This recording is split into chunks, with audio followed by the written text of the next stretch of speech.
अन्य मुस्लिम समाज का कोई पर्व और त्योहार का कोई जुलूस वो हिंदू मोहल्ले से सुरक्षित निकल जाता है, कोई दिक्कत नहीं होती। लेकिन ये समस्या केवल वहीं पे क्यों खड़ी होती है जब कोई हिंदू शोभा यात्रा किसी मस्जिद के सामने से, किसी मुस्लिम बाहुल्य क्षेत्र से निकलती है, तब क्यों तनाव पैदा हो जाता है। झंडा लगाने में क्या समस्या आ रही है? क्या भारत की धरती पे केसरिया झंडा नहीं लग सकता?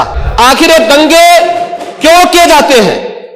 और बहराइच का मामला, जहां के बारे में आप कह रहे हैं कि लगातार मुस्लिम बस्ती थी और दंगा सड़क पे नहीं हो रहा था, गोली घर के अंदर से चल रही। इस निर्दोष राम गोपाल मिश्रा की हत्या हुई और घर के अंदर से गोली चला करके उसकी निर्मम हत्या की गई। अगर पुलिस घर के अंदर घुसती तो लोग फिर कुछ और आरोप लगाते। मैंने भी इनको कहा था, मैंने कहा देखो तुम्हारे उस क्षेत्र में दंगा हुआ है, तुम वहां तत्काल जाओ, लोगों को कंट्रोल करो। लेकिन उसको कैसे तोड़ मरोड़ करके प्रस्तुत किया जा रहा है। नेता विरोधी दल से पूछना चाहता हूं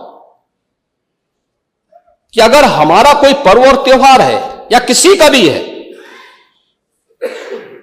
मुहर्रम का जुलूस हो या फिर कोई भी अन्य मुस्लिम समाज का कोई पर्व और त्योहार का कोई जुलूस, वो हिंदू मोहल्ले से सुरक्षित निकल जाता है, कोई दिक्कत नहीं होती। मंदिर के सामने से भी निकल जाता है, कोई समस्या नहीं होती। लेकिन इस समस्या केवल वहीं पे क्यों खड़ी होती है जब कोई हिंदू शोभा यात्रा किसी मस्जिद के सामने से, किसी मुस्लिम बाहुल्य क्षेत्र से निकलती है, तब क्यों तनाव पैदा हो जाता है? तभी क्यों झंडा लगाने में क्या समस्या आ रही है? क्या भारत की धरती पे केसरिया झंडा नहीं लग सकता? क्यों नहीं लग सकता? क्यों नहीं लग सकता? मैं यही पूछना चाहता हूं, आखिर ये दंगे क्यों किए जाते हैं? और बहराइच का मामला, महाराजगंज उस कस्बे का,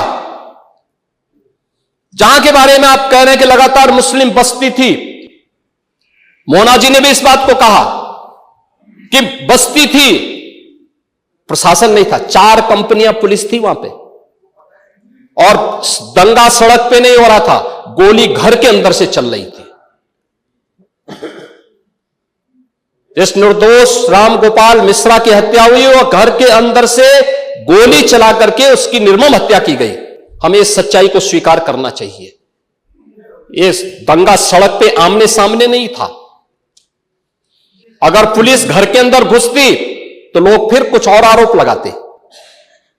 पुलिस ने बचाव करने का अपना प्रयास किया, 4 कंपनियां वहां पे थी और आप कह रहे हैं कि माननीय मोना जी ने भी कहा कि भारतीय जनता पार्टी के विधायक ने आरोप लगाए। भारतीय जनता पार्टी के विधायक ने इस हल्दी की घटना को लेकर के नहीं, इस महाराजगंज कस्बे की घटना को लेकर के नहीं, ये उस समय बहराइच कस्बे में थे और बहराइच कस्बे में इनकी गाड़ी पर हमला हुआ, जो वहां से 30-35 किलोमीटर दूर है, वहां पे एक पथराव हुआ था।